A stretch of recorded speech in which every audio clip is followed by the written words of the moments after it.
By the year 117 AD, the Roman Empire had reached its maximum territorial limits, stretching from the Atlantic to the Persian Gulf. Maintaining control over 3 million square miles and an estimated 60 million people required an enormous, continuous expenditure of administrative resources. In the late 3rd century, this vast network failed. Provinces broke away and civil wars erupted as the system buckled under invisible pressure. To preserve the Roman state, the entity known as the Roman Empire had to be dismantled. We often view the fall of Rome as a moral failing, but in systems engineering, societal collapse occurs when a complex adaptive system loses its ability to process information and distribute resources. This illustrates anthropologist Joseph Tainter's House of Cards model.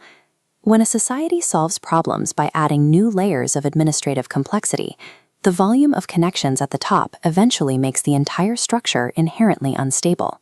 By the year 284, Rome perfectly embodied this model. The administrative overhead required to maintain the military and the bureaucracy had outpaced the wealth the empire could extract from its territory. The Emperor Diocletian inherited this failing mechanism. He partitioned the empire, dismantled provincial borders, stripped citizens of traditional rights as part of a calculated triage protocol. Treating history as a problem of systems engineering forces us to view Diocletian's actions as the rational, ruthless mechanics of survival.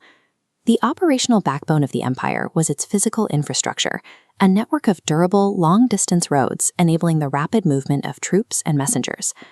Operating this machine required a predictable agricultural surplus to fund the tax revenue that maintained the roads and the army. This diagram maps the Roman state as a network. Resources and data flowed from perimeter nodes in the provinces toward a single executive node in Rome. In the 3rd century, a perfect storm of external stressors hit the perimeter of this network simultaneously. The Antonine and Cyprian plagues caused the labor force to collapse, leaving a high percentage of resource nodes permanently darkened. Agricultural output dropped, causing a critical decline in the empire's energy return on investment, the ratio of resources extracted versus the resources needed to maintain the state.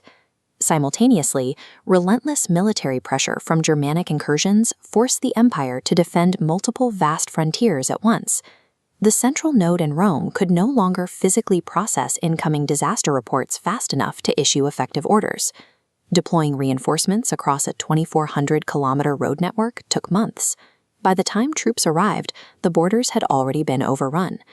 The empire had expanded beyond its administrative and economic carrying capacity. Under these simultaneous stressors, the existing centralization became a point of systemic failure. Diocletian realized that routing all decisions through the city of Rome had become a fatal liability. He implemented a triage protocol that physically split the administration of the empire. The empire fractured down the middle into 2 distinct geopolitical zones, separating the Latin West from the Greek East. This became the Tetrarchy, a system based on the rule of 4. 2 senior emperors, the Augusti, established command hubs in cities located much closer to the active frontiers. 2 junior emperors, titled Caesars, supported them, establishing a 4-point decentralized grid. These new capitals bypassed the communication bottleneck of Rome, allowing for localized decision-making. Shortened supply lines allowed each local ruler to respond rapidly to border incursions without waiting for central authorization. Propaganda presented these 4 men as identical, interchangeable components of a single governing machine to reinforce the image of structural unity. Maintaining control now outweighed the tradition of a single emperor. Decentralization provided a functional path to managing the empire's fractured geography. Funding this massive 4-part bureaucracy and its expanded military required a drastic increase in domestic productivity. To function, the state required total predictability in its agricultural tax revenue. Previous devastating plagues had created a critical labor shortage, leaving vast stretches of essential farmland completely fallow across the entire empire. These empty fields threatened the food supply and the tax base needed to pay the legions. Diocletian addressed this instability through the colony system. Free peasants were transformed into subjects permanently bound to the specific agricultural estates where they worked. This status was made hereditary, ensuring that future generations would remain on the same plot of land to produce taxes. This decree effectively ended the classical concepts of Roman citizenship and social mobility for the agricultural class. While draconian, the policy stabilized agricultural output and allowed the state to meet its military budget. To save the administrative shell of the state, the empire permanently chained its own people to the economic machine, paving the way for medieval serfdom. This split-screen comparison shows the systemic shift from a fluid, centralized network to a rigid, partitioned grid. Rome traded the social mobility and unitary power of its early years for structural stability and survival. As the complexity of the empire outpaced its energy returns, the old centralized model became impossible to sustain. This triage could not save the entire system.